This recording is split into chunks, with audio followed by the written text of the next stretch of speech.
বাংলাদেশের আমির আমাদের মোহতারাম পীর সাহেব চরমনাই ঢাকা 16 আসনে ইসলামী আন্দোলনের প্রার্থী হিসেবে হাত পাখা আমার হাতে দিয়েছেন আমানত স্বরূপ।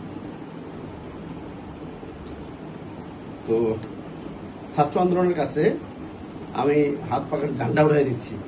হাত পাখাকে আরো মজবুতি অর্জনের জন্য তোমাদের কাছে আমি আমানত স্বরূপ দিলাম, এই ঝান্ডার মজবুতি অর্জনের জন্য এবং সম্মান যেন অক্ষুণ্ণ থাকে।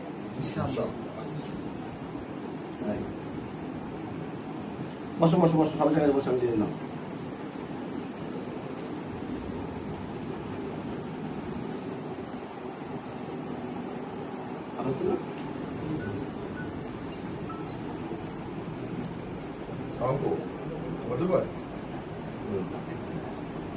হাসমত ভাই, এই যে আমি 10 নম্বরে আমি গাড়ি নিয়ে আসছি, তো এখানে আরেকটা প্রোগ্রাম